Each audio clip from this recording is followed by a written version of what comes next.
Support for this show, Politics Done Right, comes from politicsdoneright.com, publishers of How to Make America Utopia, Take Away the Economy from Those Who Rigged It, As I See It, Class Warfare, The Only Resort to Right-Wing Doom, It's Worth It, How to Talk to Your Right-Wing Relatives, Friends, and Neighbors, and other books written by Egberto, Willies.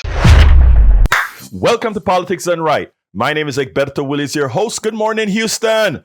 Good morning, Harris County. Good morning to the great state of Texas. Good morning to the United States of America. Good morning to the entire world receiving these signals via the magic of el Internet, that formerly known as the ARPANET, created by whom? You. We the people. Let me tell you, folks, it is ours. We created it. It's our intellect, but now controlled by a few billionaires, typical to the type of economic system that we have that takes the mastery of the many under the control and profit of the few. Anyway, folks, before and without any further ado, let's go to the Geniuses NLS studio. How are you doing, my dear brothers?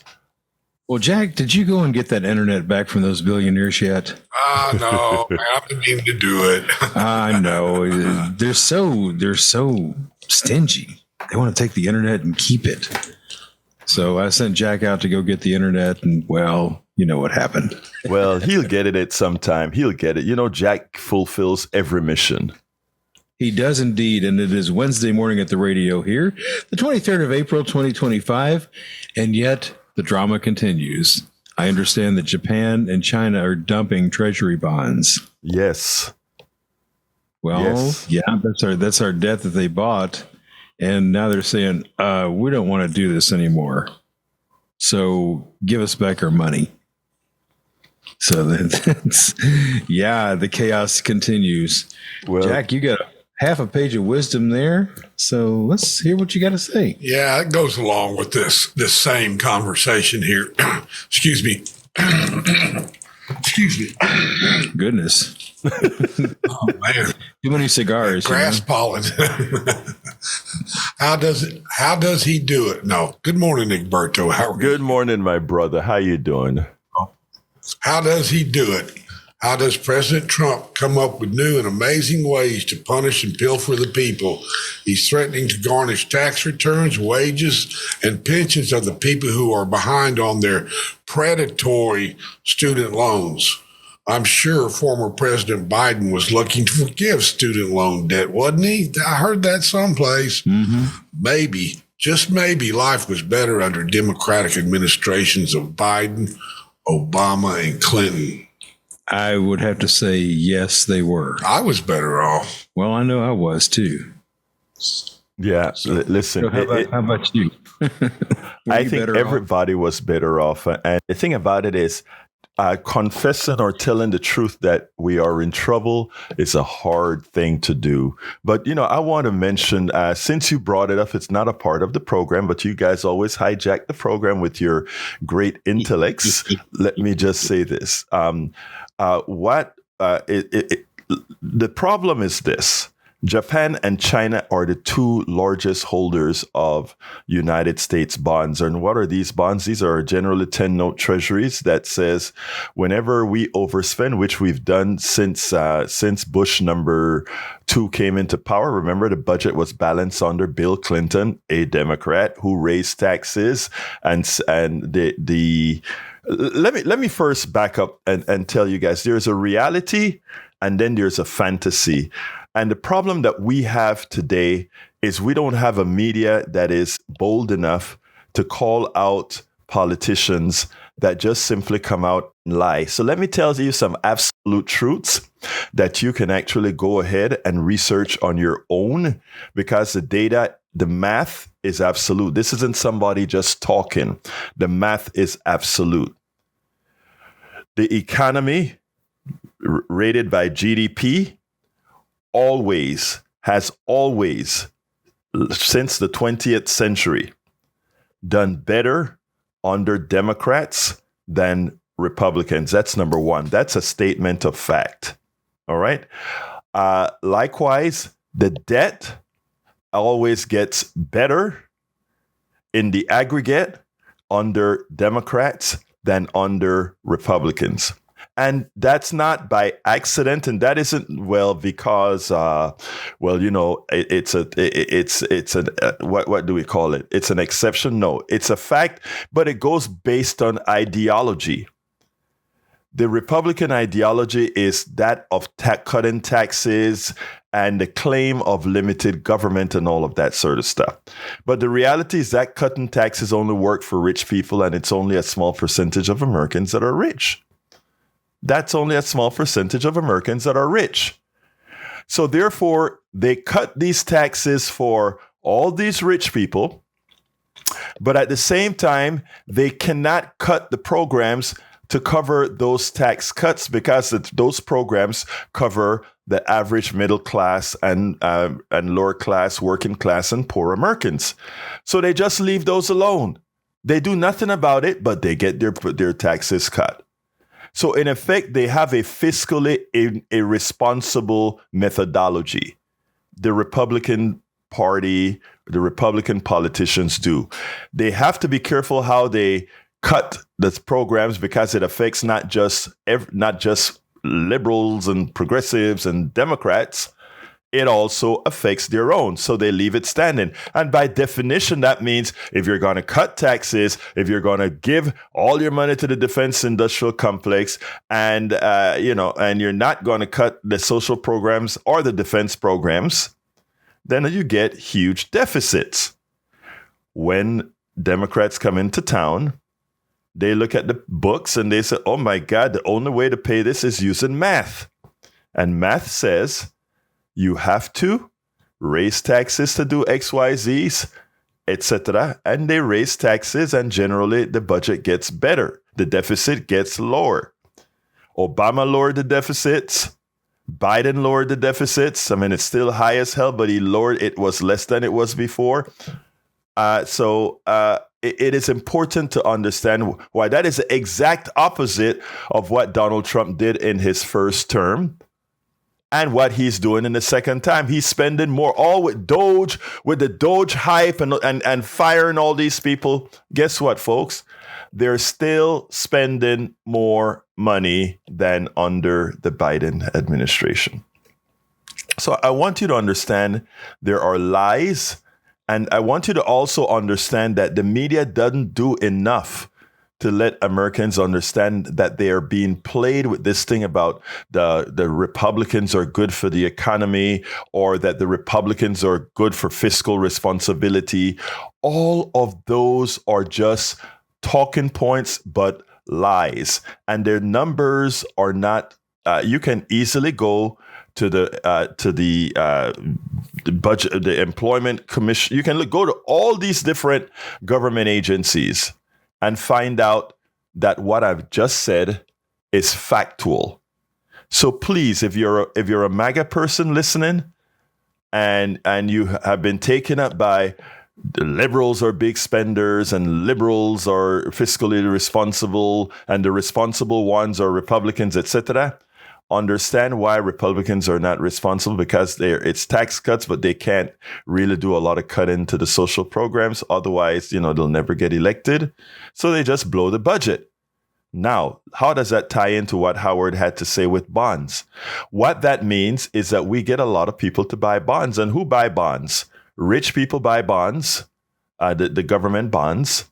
I'm speaking in the aggregate now. Rich people buy the government bonds, and also foreign countries park their money in United States bonds because what? The United States always pays its bill, and that interest rates that you're getting on those bonds, you're guaranteed to get it. You know why? Because all of us as taxpayers, that's the first bill we pay.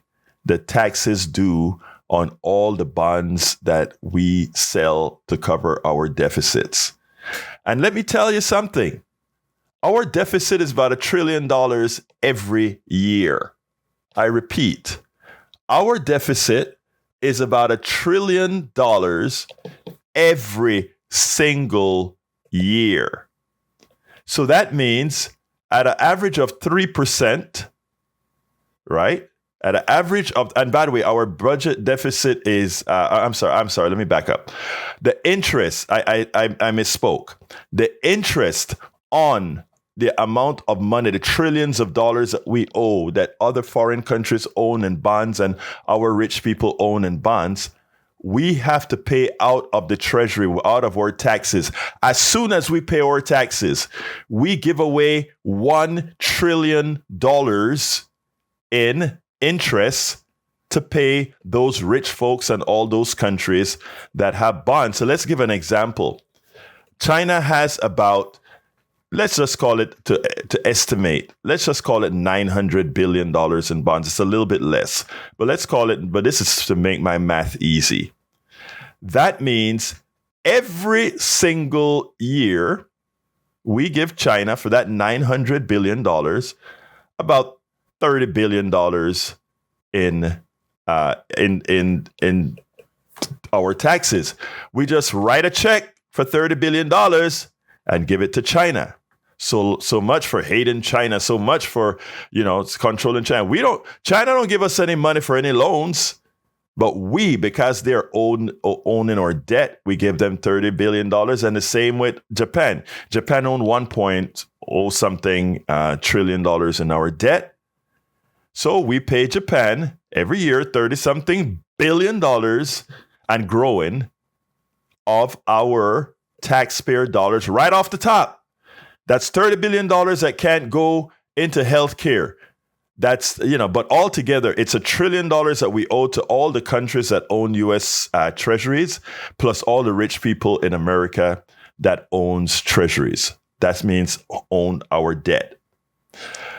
But I want to show you the evil within that way of doing business. Because we can't cut, or in general, we won't cut social programs. All right? This is important. Because we can't cut social programs, because, again, they are required.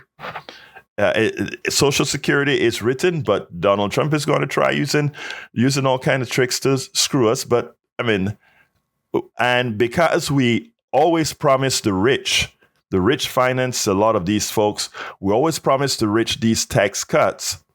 What that means is the following, folks, and I want you guys to understand how we as a people are conned by the wealthy. Every time we decide to lower taxes, that means the wealthy gets to keep more of the money that we worked for. Because remember, the wealthy gets their money from the excess labor that we provide. In other words, when you go ahead and buy all those goods that they import from China and they mark it up by 500%, the workers get a tiny little bit and they get most of the money from that markup on that product or on that service. They get most of the profit, the bonuses, all of that. Now, they don't want to pay the same tax rate that you do on that humongous amount of money that they make. So their benefactors, their politicians, the people they own, go ahead and they say, okay, we'll give you a tax cut so you don't have to pay the taxes. All right, that's one way the wealthy makes money. They get the tax cut. But here's the evil part. To get that tax cut, the politicians borrow the money to fund the government, to fund your military, to fund your Social Security, to fund your Medicaid, to fund your SNAP, to fund the roads, to fund all of that. To complete, they have to borrow money. And who do they borrow the money from? The rich people. So the rich people got a tax cut. They take that tax cut, loan it back to us, we the people, and then they tell us for loaning us that money, we have to give them interest every year. And that is that $1 trillion that we pay in interest every year. So they get money from the tax cut. They get monies from the actual borrowing that we do from them and having to pay them interest on that.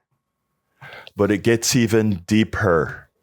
Because we, as a society, their monies are generally owned in several instruments, financial instruments, either stocks or bonds. So we pay them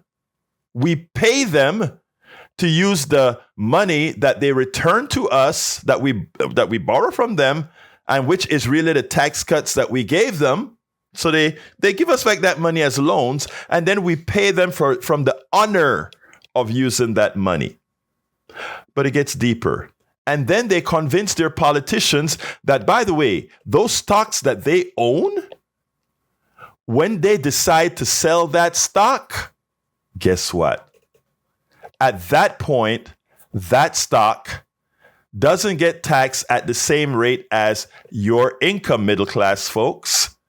They pay a discount in taxes on the appreciation of the stock when they sell that stock. When you sell stuff, or when you pay the full rate. When you make your money from your wages, you pay the full amount in taxes, but they don't. So that's another way that they get over on us with that. Now, how is this stuff of selling bonds that Howard talked about create a further problem? Well, if we have Japan, China, and these other countries selling bonds, that means that the price of that bond they're selling falls, right? Why? Because you have to, because you're asking somebody to pay something that isn't matured yet, and the way the bond mechanism work, they're selling it because they see an issue with the country that owns the bonds.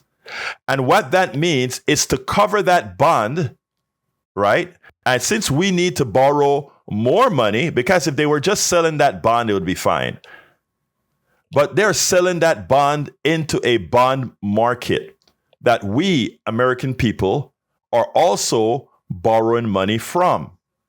So anybody who wants to buy bonds, before they buy the new bonds that we're selling, they will go buy those bonds from Japan and China, American bonds from Japan and China, that Japan and China, to get them sold, have to sell at a discount, which means if it's earning 3% or whatever, they have to sell that bond at a discount to make that offer good to the people who want to buy it. And what that means, if we want to sell new bonds, check this out, folks. If we want to sell new bonds, new debt that's coming on board, we have to raise the price of interest more so than the bonds these guys are trying to unload.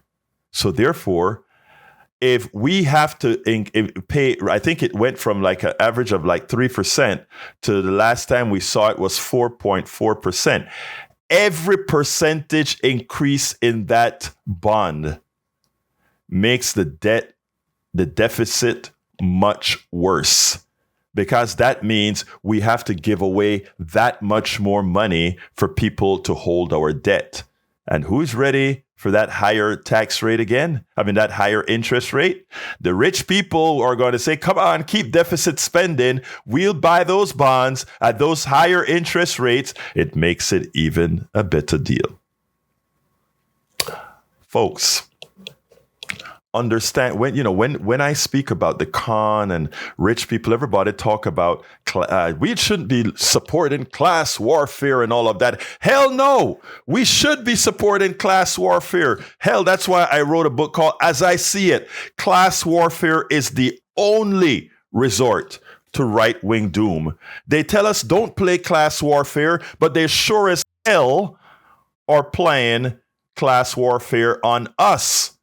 That's why the farmer has to buy his seeds every year instead of using his own seeds, because when your field gets genetically modified by the pollen flying in the air and Monsanto sues you, you are in deep caca. Everything in this country right now is made to support the wealth of the few. Folks, I need you to understand these things. You're not hearing this on mainstream media because these are corporate medias, and these are the systems that hold the rich that hold those the way they are. You see what you did, Howard, by bringing that subject up? You brought me into the entire fraud that is the economic system, the way all of this stuff works. But most Americans, they go to work every day. They have to pay the bills every day. They have to do all these things every day. So they don't have time to research all this stuff. They don't, and moreover, you have easy information coming from Fox News, lying to them day in, day out. You have marginal information coming from the mainstream media, not letting them understand the fraud that is our economic system, that you can't get ahead. The only way you get ahead is if you are invited into the system. And 10% of the people are invited into the system. 20% of the people are invited by that 10%, and the rest of you fight. You fight for the next paycheck. You fight. And when I talk about invited, I'm not kidding. Everybody think we are a meritocracy. They're fighting DEI. Well, remember the caller who spoke about MEI, meritocracy, excellence, and intelligence? DEI is the only thing that guarantees meritocracy, intelligence, and excellence. Why? Pete Hegseth. That is what non-DEI does for you. You get people like Pete Hegseth in power. When you have DEI, everybody has to follow the same rules of excellence, of intellect, of intelligence to get in. It just means the door is open for everybody. In our economic system, the door isn't open for everybody. It is open for those who are invited. There are a whole lot of engineers that UT and A&M and Texas Southern and all these universities put out there. You have to be invited in to get in those good engineering jobs, whether you're good or bad. I remember when I got on at NASA. And I saw the engineers, we all work together. We all sit down so we could all understand our different competencies. And when DEI isn't enforced, when these other signals aren't enforced, I can tell you categorically, the good old boy system is active and I've left NASA a long, long time ago, but the good old boy system is involved. The people that you're doing the work are the people that you think least. And then the people that are loafers out there are just who you think would be loafers. So let me tell you, folks, the system is rigged. It's not a meritocracy. It gives the impression that it's a meritocracy. Oh, if I work hard, I can do stuff. Look, you can open your pizza shop and do well. You can open a grocery store and do well. Not get rich, do well. Some people may stumble into wealth, but let's look at what Donald Trump is doing with tariffs right now. The tariffs right now is going to help a lot of rich people. Even as they complain, they will never lose. But the mom and pop store in Timbuktu, South Dakota, that imports all those baskets that it decorates. I did an interview. I haven't played it yet here on our station on KPFT. I played it on the evening program where we have this guy that anybody to listen to this guy would look at this guy and say, this is a good, solid Republican, but he owns a glass company.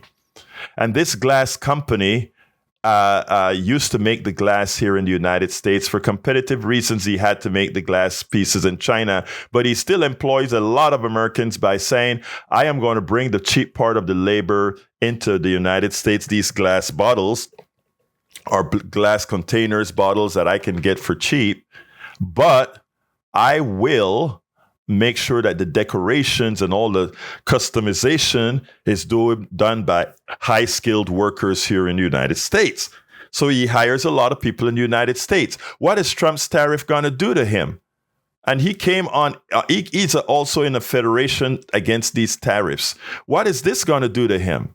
Well, the prices from China has a 145% duty on it. He said, Egberto, I ordered my product 6 months ago. They're sitting on the docks. I have to pay 145% to bring those products in. What that means is the product that I sold for $15, I'm going to have to sell now for $25. What that means is less people are going to buy this product, and I'm going to have to lay off American workers. So all of you MAGA folks that are looking at the genius of Trump, you know what I mean, the ignorance of Trump, really. These things these things affect people, and it affects the small business person. It affects you, MAGA, more than anybody else. And you listen to all the rhetoric on Fox News and Newsmax and all these other places, and you have a fish hook in your nose as you follow these people. Brothers and sisters, come on, wake up and tell your congressman to do the right thing. Welcome aboard to all our Substack users. Marcia Power, Tony Brown, Laurie Sharon, Fev, JRC, SDB, Sabrina, Sally Canscale, Michael Kuster, Cheryl Elkins, Angie, Mo, Linda Young, Susan DeAnters, Hola Schindler, Daily Rice, Mila Live, Lisa Gallagher, Julian, William. Well, I can't get to all of you folks. Thank you for all being here. But we got a message from that says they only want privilege and entitlement and witness and whiteness to prosper, and that comes from Still I Rise. And I'm going to say that whiteness is a tool, not a reality for most white people. That is a statement of fact, right? White supremacy and this methodology affects all Americans. Yes, within degradation, but white supremacists affect white Americans terribly. Welcome aboard, Lisa Blair. Good morning on the chat. Welcome aboard, Joe from Los Angeles, California. Welcome aboard, Nicole Melnick. Good morning. Lee the Bearcat from Austin. Good morning. Jacqueline Campici from Katy, Texas. We also have Glenn Ryan. Egberto, and Glenn Ryan is going to hit me up correctly again, and I'm going to read it, Glenn. Egberto, we can't pretend the Dems are not part of Con, can we? Have you heard me talk about the neoliberals, my brother? The neoliberals ain't Bernie. The neoliberals ain't AOC. The neoliberals ain't Presley. The neoliberals ain't Ilhan Omar. The neoliberals aren't Rashida Tlaib. The neoliberals aren't, and I can name you progressive after progressive after progressive. That doesn't fit the criteria, so let's just be honest about it. But you are correct. So, folks, the first 27 minutes of this show was brought to you. What is the word that they say? Was brought to you by Howard Reynolds hijacking the show with the thing that he brought up that I thought was important for all and our proudly listeners. Doing so. I am proud. I am proud. Talk to me, brother. Talk to me, brother. Talk to me. I am proud to hijack your show. And you know what? You did a great job because this needed to be said. This needed to be said. Yes. It needed to be said. Thanks, brother. And folks, before I get to the other subject, if you want to call in on what I just said and you want some questions or want to refute it, whatever you want to do, give me a call at 713-526-5738. I have a 6.5 minute video to play, but I'll hold off a bit to see if anybody wants to discuss what I just spoke about. Anybody want to add value to it? 713-526-5738. Again, that number is 713-526-5738. Give me a call. I'm going to hold out a bit without the video to see if I get anyone to talk about this issue. But while I wait for any calls that might come in, I want to tell you guys about my good friend. She's not really my good friend. I don't know her, but I just love her spunk. And that is the president of Mexico. The president of Mexico.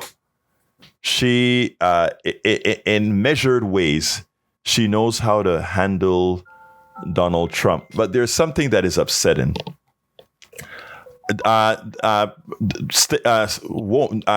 Noem, the DHS secretary, she goes to Mexico, or she goes on to Mexican TV, or she places on Mexican TV ads calling the immigrants that are coming over here, just like Donald Trump came down those stairs and spoke about, calling them criminals and terrorists and rapists on Mexican TV. She buys ads on Mexican TV to lie to Mexicans about being rapists and killers and all these things.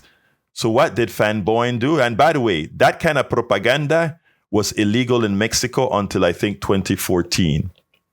What did Shamboyne do? President Shamboyne do? She's putting out a law to take all those ads off of TV. But she's also making it clear that let's stop trying to make this a Mexican problem. And I want to take up that issue.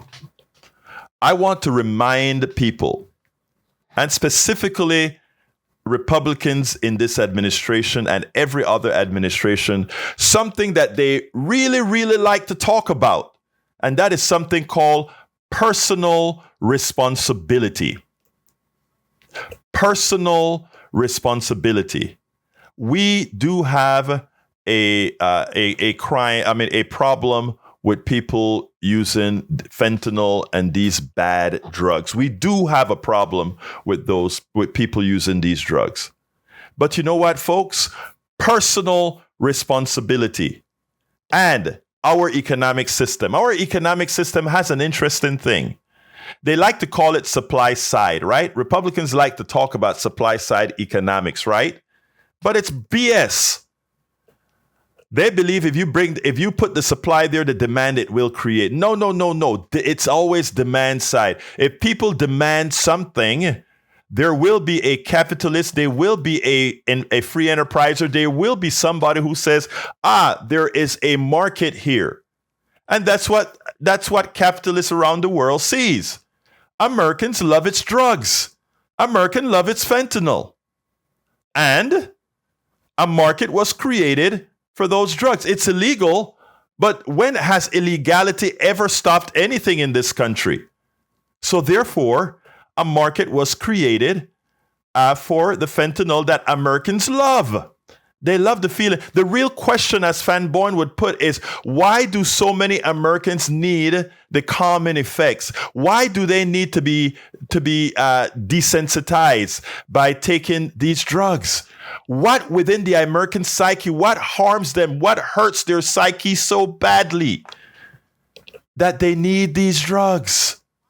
What is it that they need to calm themselves from these drugs, whether it be fentanyl, whether it be alcohol? We are a very, what is it called? Pharmaceutical type country. So that is where Donald Trump's emphasis should be. Go into Appalachia. Why are these people taking this fentanyl? And notice we attack all the others now that it's fentanyl, right?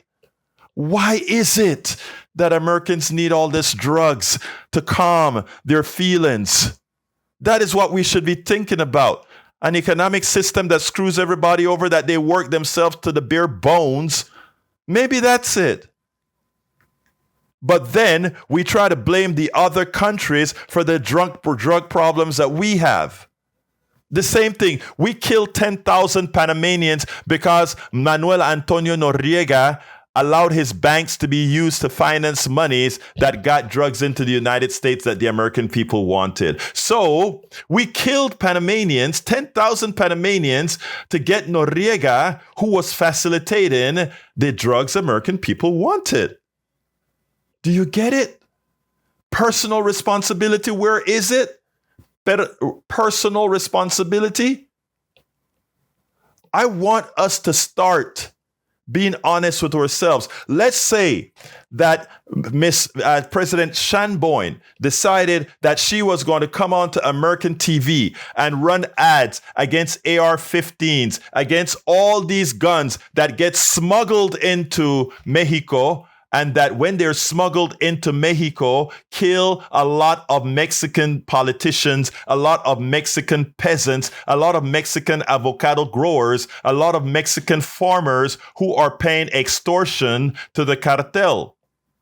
Suppose she decided reciprocity means doing that in the United States, playing those commercials. All of MAGA would go bat, you know what, crazy. How dare a foreign country come into America with ads that affect our gun industry? Do you get it? Reciprocity? Honesty? Morality? Come on, folks. Let's go to Martin, line number 5. Yes, good morning. Good morning, Martin. How are you doing? Pretty good, thank you. And yourself. There's an abundance of programs agreeing and disagreeing with what you're saying. I think that first of all, in short, in a nutshell, I think that there are many corporations that we all know of, that we've heard of over the years, multi-billion-dollar corporations, Fortune 500 corporations that do not pay their fair share of taxes. However, having said that, there is a majority of so-called quote-unquote wealthy, rich folks, billionaires, zillionaires, whatever you want to call them, that without their tax money going into the coffers, we wouldn't have a bone to eat this morning for breakfast. The people that you're talking about, the rich folks that are getting the advantage, yes, there are rich folks that are getting some advantage. Money makes money. Rich get rich, the poor get poor. It's always been the case. It always was, and it always will be. There's no disputing that. There's no arguing that. That's hands off the table. That's old news. It's always going to be that way until we find out a different economic system for the world to exist by, and that's called communism or socialism. If that's what you're advocating, and I don't know that it is, but that's the only alternative that we have to what you're talking about. Now, however, number 2, when there was an article the other day about the taxes that illegals pay. They work and they pay taxes and they have illegal Social Security numbers because they have to have thousands and thousands of, they don't get Social Security numbers on their own, so they have to get them from somewhere. So they get them and they do pay their taxes. However, what we fail to consider is this. Do we want, and this is the crux of my question, we hear about the fact that these illegals are paying taxes and not getting their fair share. These are good people. A majority of the people coming over the border are good people that want a better life. Some are coming over because they've been abused in their country, so much abused that they have to get out. Now, is that America's problem to solve the greed, the graft, and the corruption? We have our own. We have our own crime. We have our own greed. We have our own. We cannot police the world. We're trying to. We have tried to. The argument is the United States is supposed to cure the ills of the rest of the world. Mexico, we're supposed to take care of the Mexican cartels. We're supposed to take care of Somalia. We're supposed to take care of Africa, what's happening over there. The Taliban, we were supposed to take care for 20 years of Afghanistan. We're supposed to take care. Donald Trump, love him or hate him, MAGA, whatever you want to talk about, we don't want to go back to 4 years ago where the Homeland Security guy, Mallorca, is telling us, gaslighting the American people. Who is he trying to get to believe that hundreds of times he has said the southern border is closed? It's closed. I cannot tell you, I pulled my hair out the number of times I have heard that moron say the southern border is closed. Closed to what? Closed to who? You juxtaposition that against the fact that when he's saying that, you see thousands of people coming across the river. At the same time, he's saying the border's closed. Closed to who? Closed to what? Who's he trying to gaslight? Okay, I think I get your whole picture, Martin. Okay, I think I got your. We don't want to go back to 15 million people. We don't know. Many of the hundreds of thousands of these people, or at least thousands of them, have been on the terrorist watch list. They have not been vetted. We don't know who they are. We don't know what they're doing. We don't know where they are, who they are, or what they're doing. So now, Martin. Okay, Martin. I think you made your whole picture. Martin, I think you made the whole picture. Please let me answer. I gave you the whole, let's see, so far, 5 minutes to make your case, more than anybody else. So let me make the case now. Let me answer your statements because, first of all, go back to 4 years ago. Okay, Martin, hold 1 second, please. Martin, let me answer, Martin. Let me answer. This is important. 4 years ago. Martin, can you hear me or not? Yes. Okay, now let me answer the questions one at a time. Notice that I allowed you to speak without interruption. Now allow me to answer your questions. First of all, the first part of your commentary, you spoke against what you said. Here's the deal. You spoke about corporations that, yes, they're bad corporations and they're greed, etc. You also said that unless the system changes, that's how it's always going to be. And you're correct. That's how it's always going to be until the system changes, until we change the paradigm.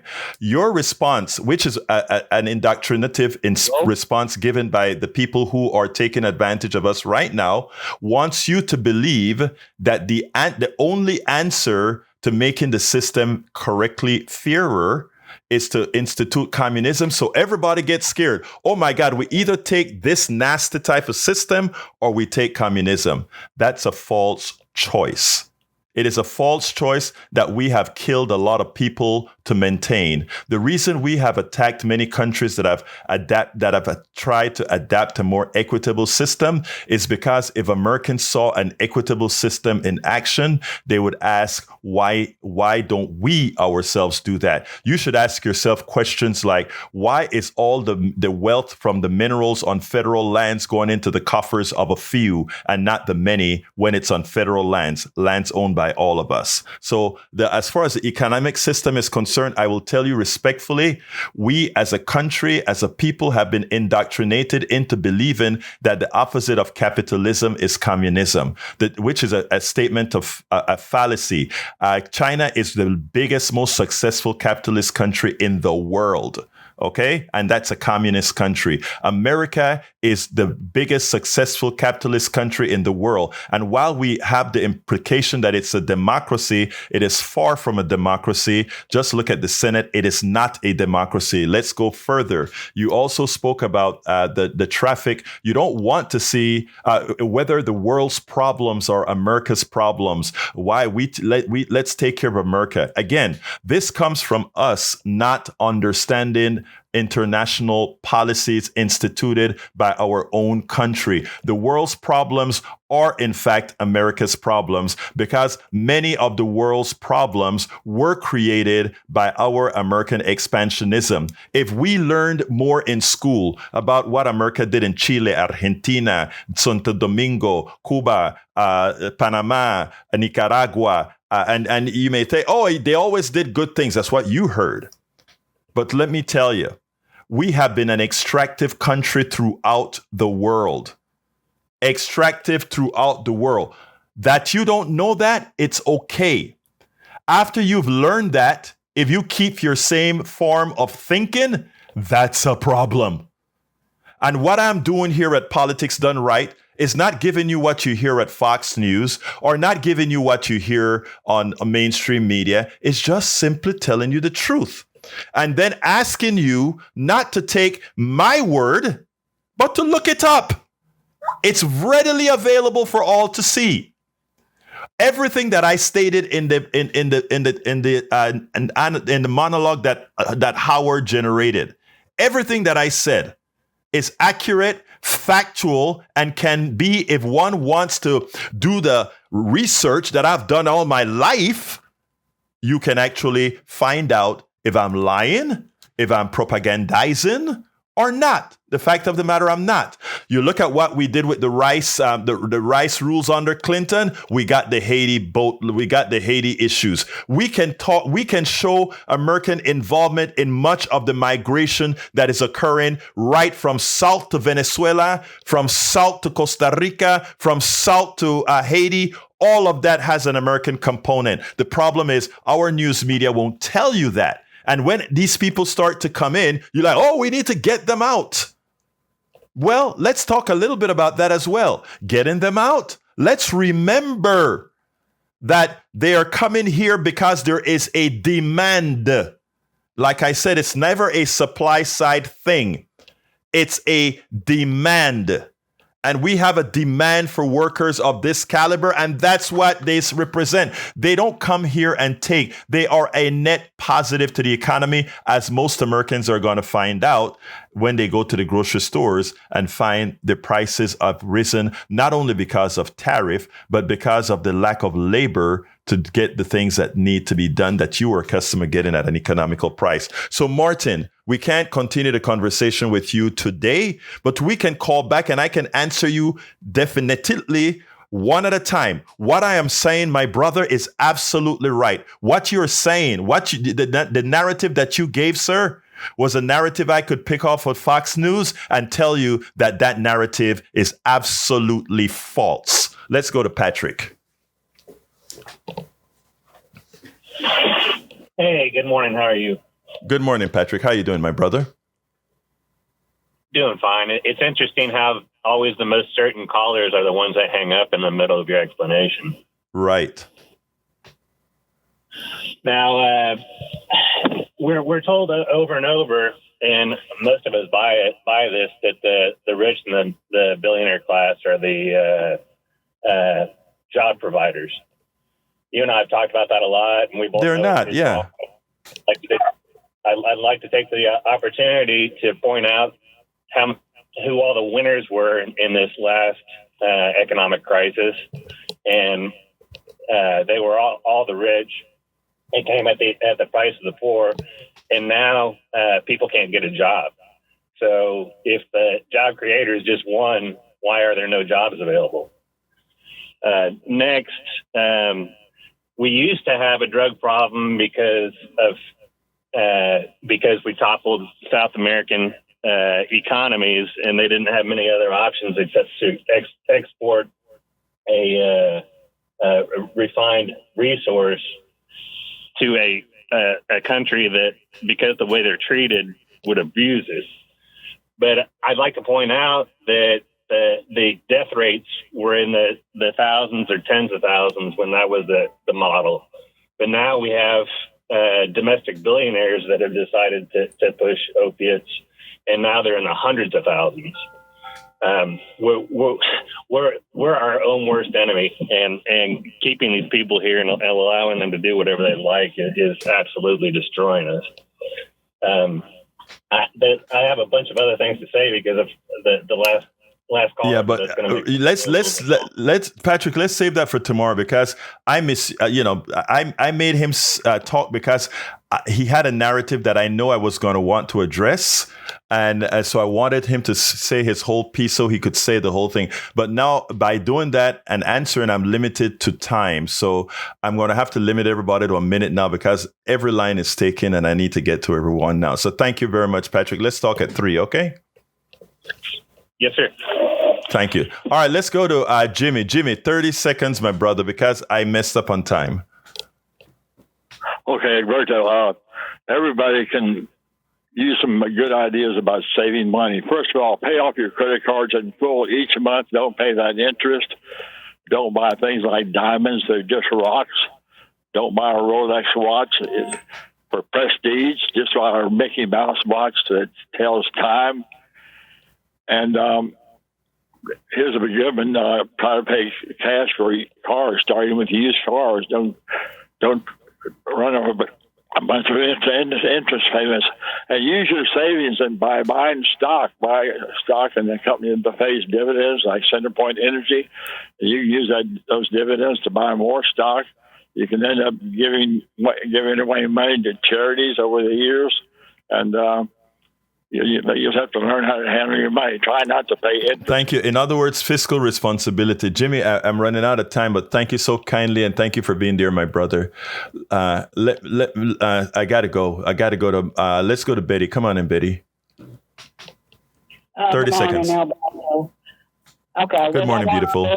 And Yeah, morning. We don't want to lose Japan. They're advancing electronics. Held on to them.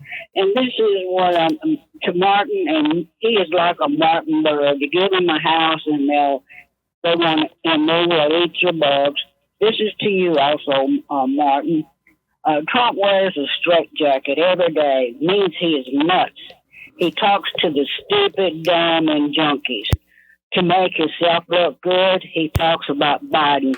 Biden is a virgin. Trump is a run-of-the-mill prostitute. Thank you, Betty.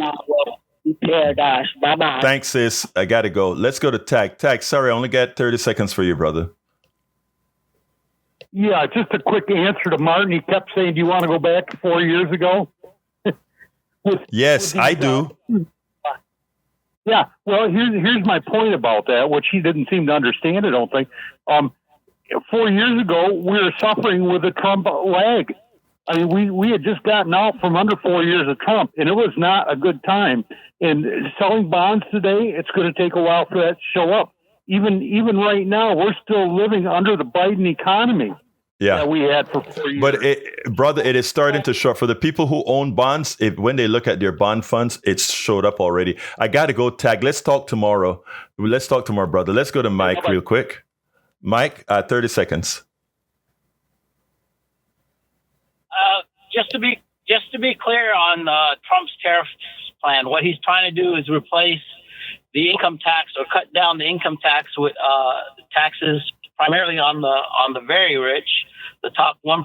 I think the top, anyway, and replace that with a sales tax. The problem with that is the sales tax is basically going to tax the middle class and poor at about 100% because pretty much they're living paycheck to paycheck. So, brother, you're a smart. I got to let you go, but you're very smart. Let me tell you what Mike just said is absolutely true. End the mass murder in Gaza. Thank you, brother. What he just said is absolutely a fact. Let's go to Johnny. Come on in, Johnny. 30 seconds. I know it's hard for you to go 30 seconds, but only 30 seconds, brother. You know that's not true. Words for that grumpy old guy. Sounded like he swallowed the book from the Chicago School of Economics. John Perkins, Confessions of an Economic Hitman. Everything he misquoted to you, his idea of reality can be addressed by that guy. Maybe I should play. You're right. I interviewed him. I should put that on. You're right, Johnny. I'm done. See, I did it in less than 30 seconds. Bye-bye. Love you, brother. Love you. You're a good man. All right, let's go to Augie. Augie, 30 seconds. Sorry, Augie. You know I love you, but I can only give you 30 seconds. Yeah. Okay, I was going to talk about the Pope. In 2016, the Pope was asked about Trump. He said Trump was not a Christian. And of course, Trump disparaged him, but now Trump is invited to his funeral. Wow. And as far as Martin, instead of going 4 years, let's go back 70 years. And there was when the billionaires were trumped at 90%. The 50s and 60s were the best year because billionaires were paying taxes. As far as MS-13, that's an American gang that Ronald Reagan and the Republicans shipped to Central America.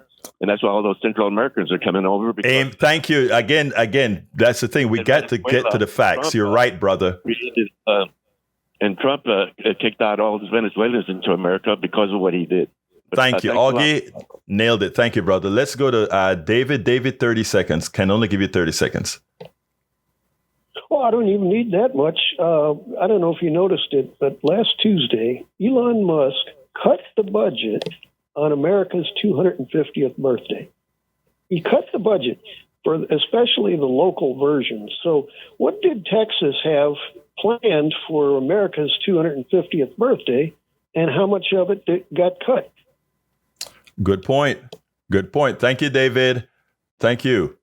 Let's go to Brian. Brian, you got 30 seconds. Yeah, I'm going to try to make this fast, but I'm going to follow up tomorrow when I have more time.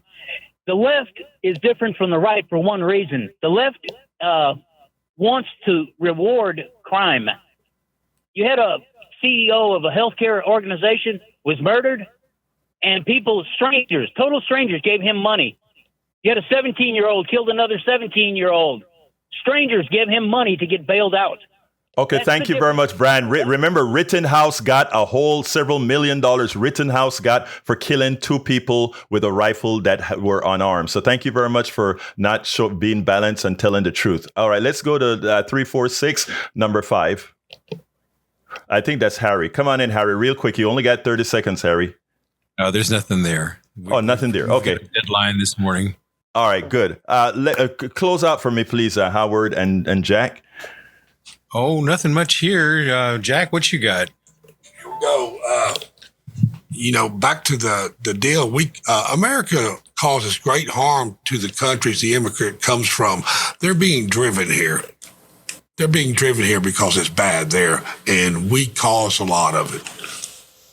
Indeed, we do. Take it home, Egberto. Thank you. Let me tell you, folks, I got some comments specifically from John A. It says, I guess the downside in the generous rich view I express is that the government here did not expand the Affordable Care Act in the state and instead passed laws. Yeah, John A., but you also said, I think Brother John A. also said, I admire those rich folks who invest in cities by building hospitals and other powerful public things. Let me just say this as a statement of fact. Very few rich people do anything where there isn't going to be a positive result on their statement. Look, if I had $1 billion, the type of person that I have, it wouldn't last long because I would be giving away most of that stuff because I understand I have not earned that $1 billion. I could not possibly earn $1 billion. It's an economic system that allows us to rip other people off that would have given me that $1 billion.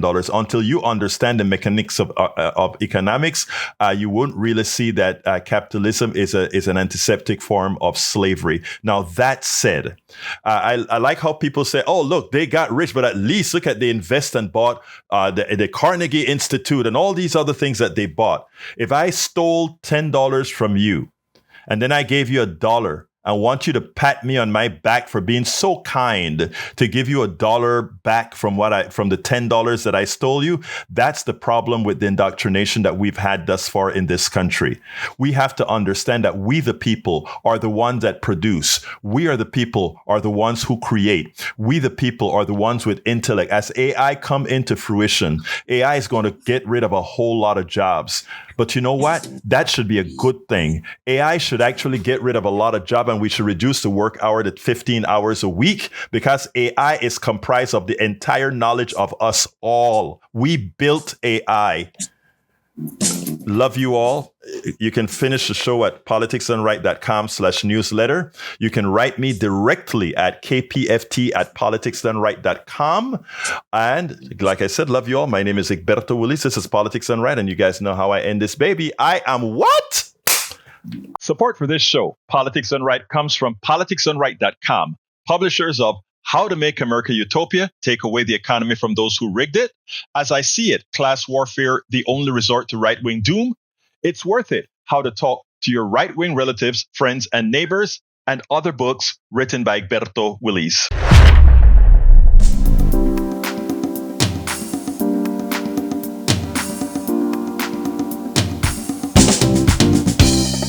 Welcome to Politics Done Right. I am your host, Egberto Willies. This is a progressive program